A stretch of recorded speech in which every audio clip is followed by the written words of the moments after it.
And it was a terrible thing that he'd achieved to get to Crufts, and she'd actually managed that.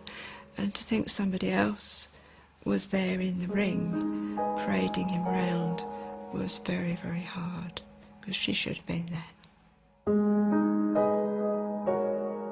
And it was with some pride that you saw Dylan. But on the other hand, it was a shame it should have been Jan. But, frustratingly for the family and police, the visit to Crufts offered no new clues. It was like one door closing, but the trouble is you didn't know where the next door was to open. 3 months into the inquiry, despite the volume of information that had come into the inquiry, the number of people we'd spoken to, we were no further identifying whoever was responsible for killing Janice and Connie.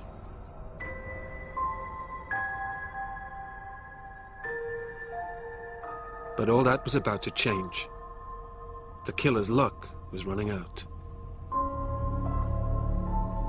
The vigilance of the Fenland community would give police their biggest breakthrough.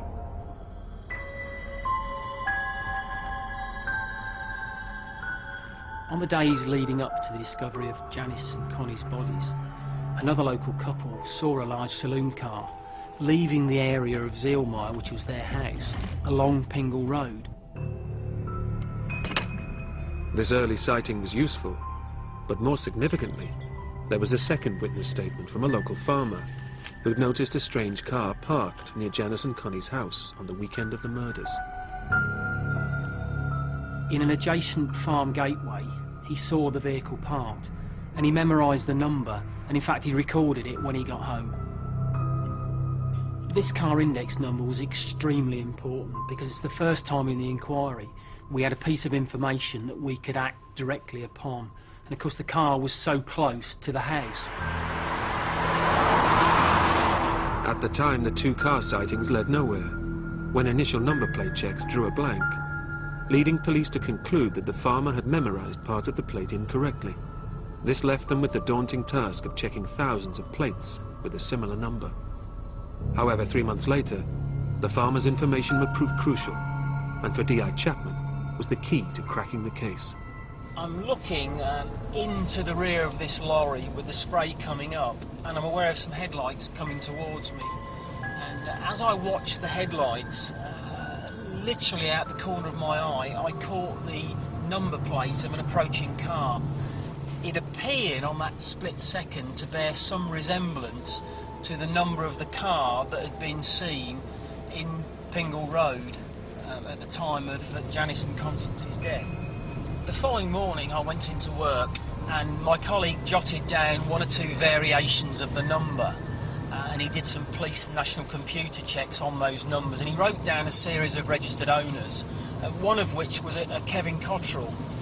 We did some checks on our own computer database, and we saw Kevin Cottrell actually appeared in that database on two occasions, and this was a real turning point of the inquiry, because Kevin Cottrell had actually been to Janice and Constance's house before as a double glazing salesman, and his name was also in the system because he owned a vehicle that started with the registration number G567.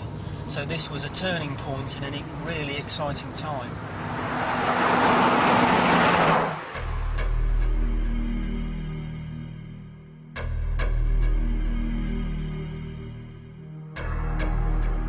We instructed an officer straight away to drive to Kevin Cottrell's home address to take a witness statement from him and to routinely take his fingerprints. And by lunchtime the following day, we'd identified Kevin Cottrell's thumbprint with the thumbprint found on the hearth by Janice's head. And we were confident then that we'd identified the killer of Constance and Janice. And we immediately dispatched officers to his house to arrest him. It was a strange experience when we arrived. I remember looking up the driveway and Kevin was just stood there looking down at us. We got out of the car, we walked down the driveway. I introduced myself to him. I asked him to listen to what one of the officers with me was going to say. He was formally placed under arrest, and there was just absolutely no reaction from him. Over the years I've made many arrests. The more serious the arrest, the more people tend to react to it. When we arrested Cottrell, and he'd just been told that he was under arrest for the murder of 2 women, there was no reaction. There was no reaction at all. He merely asked if he could change his slippers. I remember that after all these years. It was odd then, it's odd now. The gut reaction was that here we had a major suspect, and if he turned out to be the killer, I don't think any of us there would have been surprised.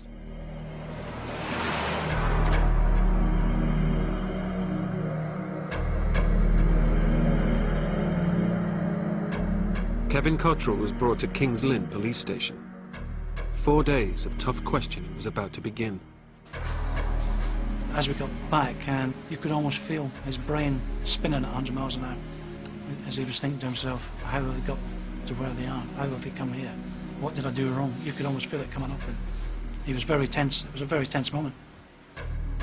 4 months after the murders of Janice and Constance Sheridan, their family were informed of the arrest of Kevin Cottrell. You're just so relieved when you get news like that. It is just such a relief. You've been pent up for such a long time. I thought, great, they've got this bastard that killed Jan and Connie, and he's going to be punished now. For the first time in the investigation, police had a major suspect in custody, and they began to build a picture of the type of person they were dealing with. Kevin Cottrell was a local man and had grown up in the small village of Pentney, where he still lived with his father. Cottrell did have a previous criminal conviction back in 1983 when he was a teenager. But unfortunately at the time, juveniles' fingerprints were not kept on record. In the early 80s, he was aware that somebody in the village was away on holiday, the house was unoccupied, and he broke into the house and he masturbated on the bedding and the underwear of the girl who lived there. For the last 2 years, he'd been working as a door-to-door salesman, latterly for a window company. In general, the profile fitted Kevin Cottrell really rather well. And it comes as no surprise that Cottrell chose the job he did, which means going from place to place, sharking for potential victims who would fit the criteria to use as vehicles for his fantasies. To his friends, on the face of it, he was a very smartly dressed, very successful businessman. But the reality was he had no money, he couldn't hold a job down, and I think the bottom line, Kevin Cottrell was one of life's losers. After the arrest, police and forensics teams moved in on Cottrell's home, eager to see if it held any secrets. We conducted a search and we found some key evidence. We found a bag which appeared to have blood on it. We found a pair of boots and we found a penknife, and these were all submitted for forensic examination. As soon as we realised there was blood on the bag, then it was whisked off to the forensic laboratory so that we could analyse the blood on it and find out where the blood had come from. Would this blood prove to be Janice's or Connie's? The police would have an anxious wait for the vital forensic evidence. Now that he was in custody, police had only 4 days to legally detain Cottrell. Would he crack under the pressure of police questioning?